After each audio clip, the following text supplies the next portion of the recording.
আসসালামু আলাইকুম। নিয়ে এসেছি একটি দুর্দান্ত রেসিপি। তো রেসিপিটা যেমন দেখতে সুন্দর এবং খেতে অনেক মজাদার। তো চলুন শুরু করা যাক। বিসমিল্লাহির রহমানির রহিম। আমি এখানে দিয়ে দিচ্ছি সরিষার তেল, একটি লরি নিয়েছি আর 2 চামচের মতো ঘি দিয়েছি। আমার পাখি কিন্তু ডাকছে, তো অন্য একটি ভিডিওতে আমি পাখিগুলোকে আপনাদেরকে দেখাবো। তো ঘি আর তেলটা যতক্ষণ না গরম হচ্ছে আমি অপেক্ষা করছি। তো গরম হওয়ার পরে আমি এখানে দিয়ে দিচ্ছি পেঁয়াজ কুচিগুলা। পেঁয়াজটাকে খুবই চিকন করে ফেলতে হবে। আর এখানে আমি পেঁয়াজের পরিমাণটা কিন্তু বেশি করে দিয়েছি। তো এটা আমি বানাবো বেরেস্তা চিকেন। আর এখানে আমি কোনো বাটা মশলা ব্যবহার করব না। আর গালছিয়াতে শেষে আমি পেঁয়াজ রসুনগুলোকেও দিয়ে দিব। তো আমি আপনাদেরকে দেখাবো আমি কতটুকু মিহি করে দিয়েছি।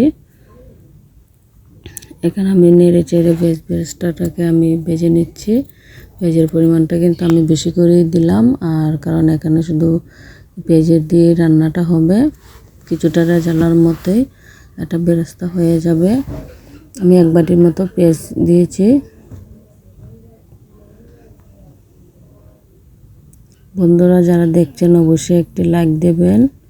আর অনেক কষ্ট করে আমাদের একটি ভিডিও বানাতে হয়। দেখুন আমি এখানে লালচে হওয়া পর্যন্ত কিন্তু অপেক্ষা করছি। তো মোটামুটি আমার পেঁয়াজ বেরেস্তাটা হয়ে এসেছে।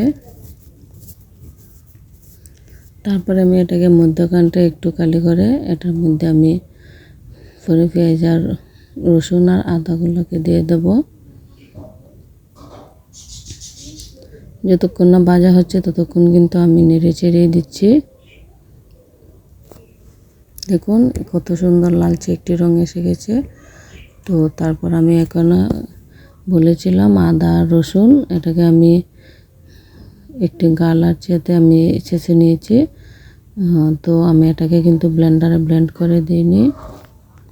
তারপর আমি এটার মধ্যখানে দিয়ে দিয়েছি। ভাবতে পারবো না এত সুন্দর একটি গন্ধ বের হয়েছে।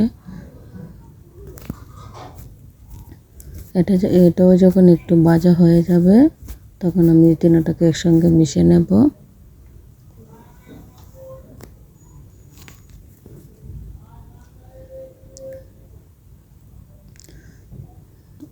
আমি কিন্তু চুলার আঁচ কমিয়ে অনেক সবটিকে ভেজে নিয়েছি।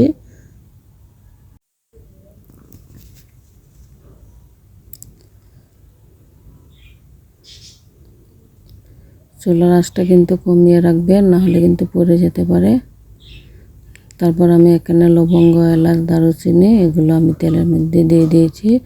তাহলে কিন্তু সেন্টটা আরও অনেক বেশি মজাদার একটি গন্ধ বের হয়।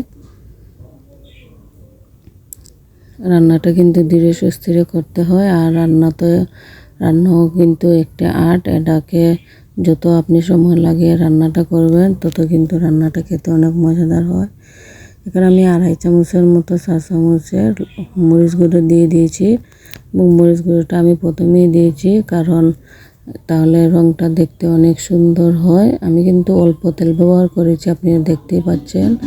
তারপর আমি হলুদ গুঁড়োটা দিয়ে দিচ্ছি। তারপর এখানে আমি 2 চামচের মতো জিরে গুঁড়ো দিয়েছি। এটাও আমি আমার ঘরে আস্ত জিরা এনে আমি তারপর ভেঙে করি, তাহলে জিরাটা খেতে অনেক ভালো হয়। তো আমি চিকেনগুলোকে দিয়ে দিচ্ছি। এখানে দেশি মুরগ ছিল।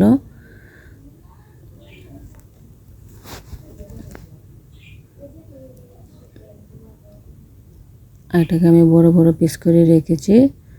তো এখানে আমি যেমন বাটা মশলা ব্যবহার করব না, তেমনি কোনো পানীয় ব্যবহার করব না। আর এটা খেতে কিন্তু দারুণ মজাদার হয়। অবশ্যই আপনারা ঈদে ট্রাই করে দেখতে পারেন।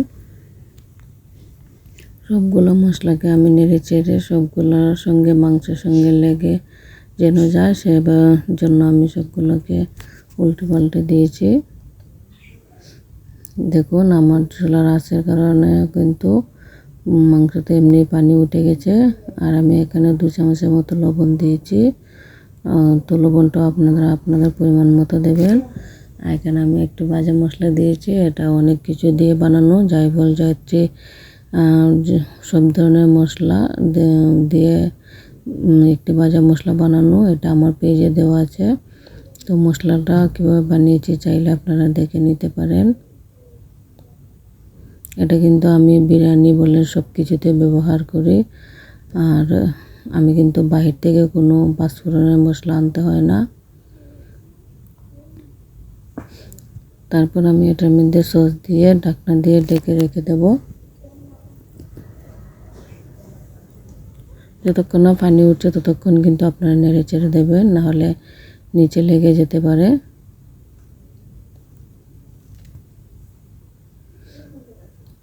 দেখুন দেখতে কালারটা কতটা সুন্দর হয়েছে। আমি কিন্তু তেমন বেশি তেলও ব্যবহার করিনি। তো আমার রান্নাটা মোটামুটি হয়ে এসেছে এবং অনেক পানি উঠে গেছে দেখুন। তো দেখতে কতটা সুন্দর হয়েছে এবং কতটা লোভনীয়, অবশ্যই আপনারা ট্রাই করে দেখবেন এবং লাইক কমেন্ট করে জানাবেন কেমন লাগলো। আল্লাহ হাফেজ।